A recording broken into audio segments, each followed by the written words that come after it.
சென்னையில் இருக்கிற பிர்லா பிளானிட்டோரியம். இங்கே பார்க்கிங்க்கு 2 வீலருக்கு 5 ரூபீஸும் காருக்கு 20 ரூபீஸும் சார்ஜ் பண்ணுறாங்க. இங்கே என்ட்ரி டிக்கெட் 3 கேட்டகரியாக வச்சுருப்பாங்க. நீங்கள் ஜஸ்ட் எனக்கு எல்லா ஷோவும் பார்க்கணுன்னு சொன்னாலே போதும், 80 ரூபீஸ்க்கு ஒரு டிக்கெட் கொடுப்பாங்க. அதுவே பெஸ்ட்டு. உள்ளே நுழைஞ்சதும் ரைட் சைடில் குழந்தைங்களுக்கு டிராஃபிக் அண்ட் ரூல்ஸ் கற்றுக் கொடுக்குறதுக்கு தனியாக ஒரு ஸ்பேஸே க்ரியேட் பண்ணியிருந்தாங்க.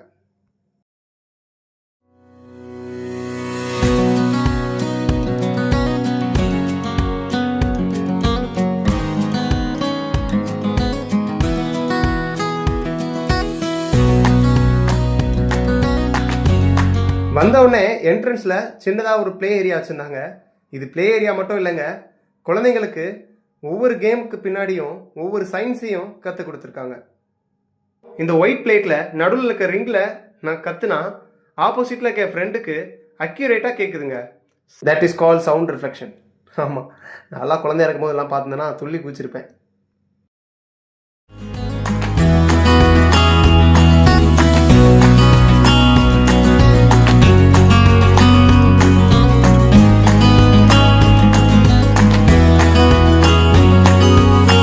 பெரிஸ்கோப் வச்சுருந்தாங்க. சின்ன வயசில் ஓடி ஓடி பண்ணிகிட்டு இருப்போம் சயின்ஸ் எக்ஸ்பெரிமெண்ட்டுன்ட்டு. இது பார்க்கும்போது பழைய நினைவுகள்லாம் ஞாபகம் வந்துச்சு.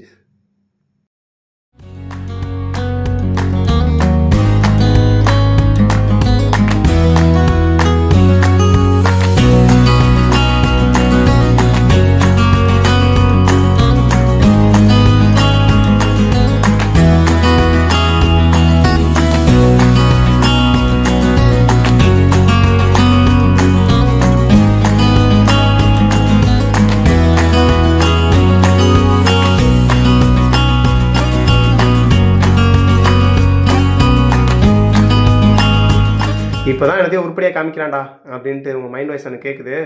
வாங்க உள்ளே போய் பார்க்கலாம். நெக்ஸ்ட் நம்ம போகக்கூடிய place Periyar science and technology centre.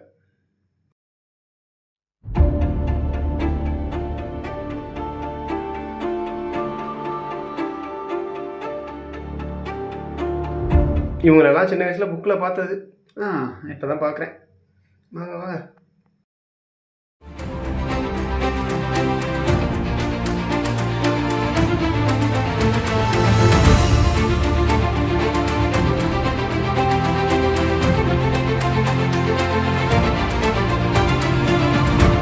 இந்த கேம் ரொம்ப இன்ட்ரெஸ்டிங்காக இருந்துச்சு. ஸோ 2-3 தடவை பால் எடுத்து நானாக போட்டு விளாட ஆரம்பிச்சிட்டேன். பெருசாக ஒன்றும் இல்லை, சிம்பிள் தான். நீங்கள் பால் எங்கே போடுறீங்களோ அது அகைன் அதே பிளேஸுக்கு திரும்ப வந்து நிற்கும்.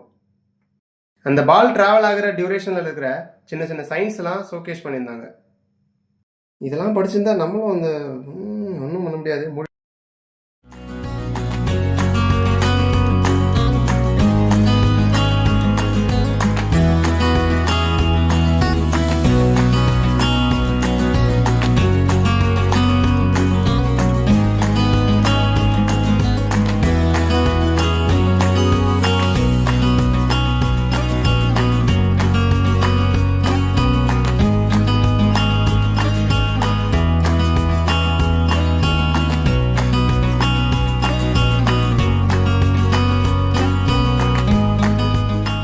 இது கொஞ்சம் அன்பிலீவபிளாக தான் இருந்துச்சு. நடுவில் இருக்கிறது ஒரே ஒரு பாக்ஸ் தான், பட் ஆனால் ரைட் சைடில் லெஃப்ட் சைடில் அந்த பாக்ஸுக்குள்ளே ட்ரையாங்கிள் அண்ட் சர்க்கிளில் ஒரு ஷேடோ தெரிஞ்சுது. சயின்ஸை எப்படிலாம் யூஸ் பண்ணியிருக்காங்கப்பா.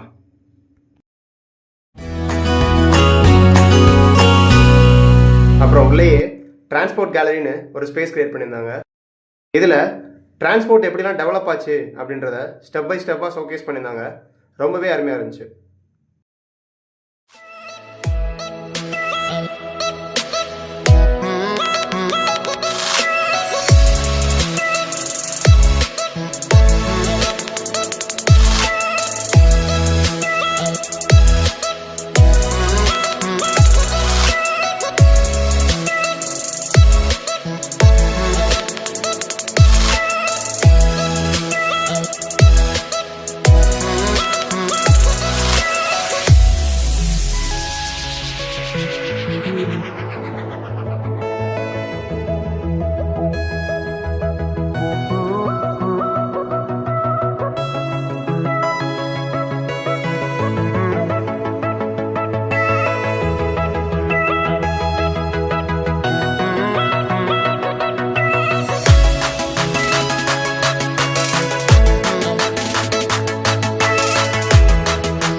இங்கே உள்ளேயே சின்னதாக ஒரு ஸ்டால் வச்சுருந்தாங்க. ப்ரைஸ்லாம் அஃபோர்டபுளாக தான் இருந்துச்சு.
அடுத்ததாக அனிமல்ஸ்லாம் வச்சு ஒரு 20 மினிட்ஸ்க்கு 3D ஷோ ஒன்று வச்சுருந்தாங்க.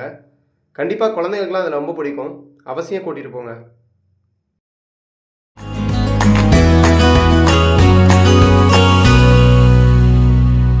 இந்த ஷோ தாங்க ஒருத்து. நம்ம எல்லாம் சுற்றி உட்காந்து சின்ன வயசில் பாட்டி வடை சுட்ட கதை கேட்டிருப்போம். ஆனால் இங்கே நம்ம இந்த பூமியவே சுற்றி காமிச்சாங்க. ரொம்ப அருமையாக இருந்துச்சு.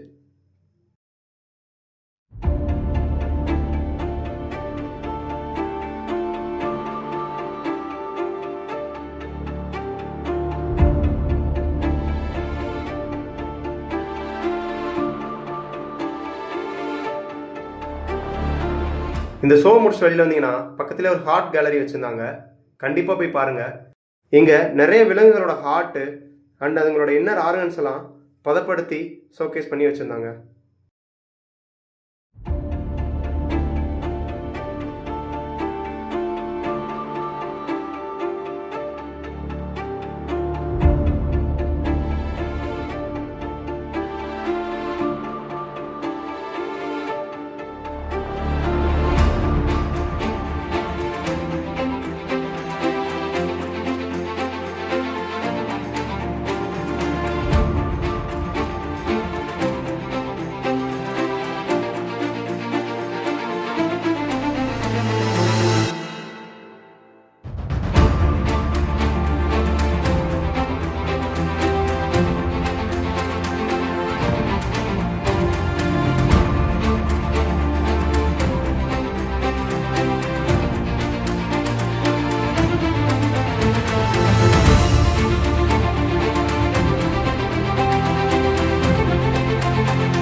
நான் கூட விலங்குகளோட மட்டும் தான் வச்சுருப்பாங்கன்னு நினச்சேன். இதை பார்த்தோன்னே ரொம்பவே சேட் ஆகிட்டேன். ஆமாங்க, இது பிறந்தோடனே இறந்த ஒரு ஆண் குழந்தையோட உடல் தான். ரொம்பவே பாவமாக இருந்துச்சு பார்க்க.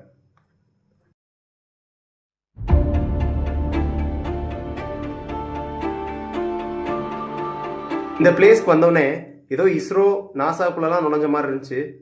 எவ்வளோ கண்டுபிடிப்பு! இந்தியாலாம் சும்மா இல்லை போல். வேறு லெவலுங்க. Proud to be Indian.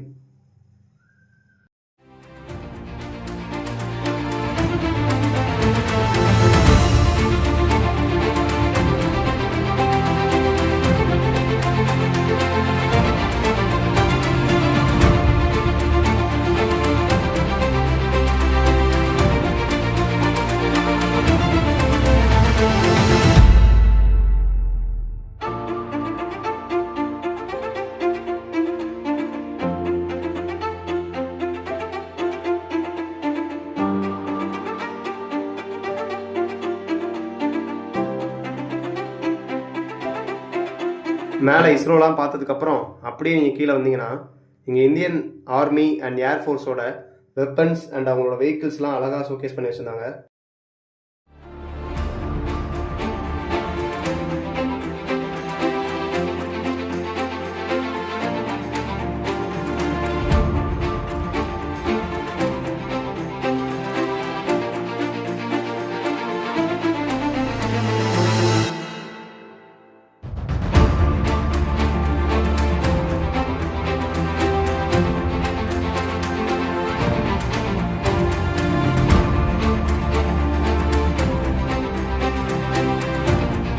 இது பாருங்களேன், இது ஒரு டேங்க்கு.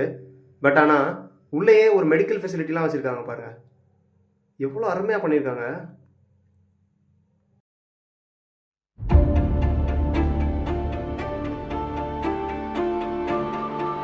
ஃபைனலாக தி பிளானட்டோரியம் ஷோ. இந்த ஷோக்காண்டி தான் நான் இவ்வளோ நேரம் வெயிட் பண்ணிட்டு இருந்தேன். இந்த ஷோ தமிழ் அண்ட் இங்கிலீஷில் இருக்குது. அதுவுமே ஒவ்வொரு ஸ்லாட்டுக்கும் ஒவ்வொரு டைமிங்ஸ் இருக்குது. நான் அதெல்லாம் டிஸ்கிரிப்ஷனில் கொடுக்குறேன். கண்டிப்பாக போய் எக்ஸ்ப்ளோர் பண்ணுங்கள். ஒரு விஷுவல் ட்ரீட்டாக இருக்கும்.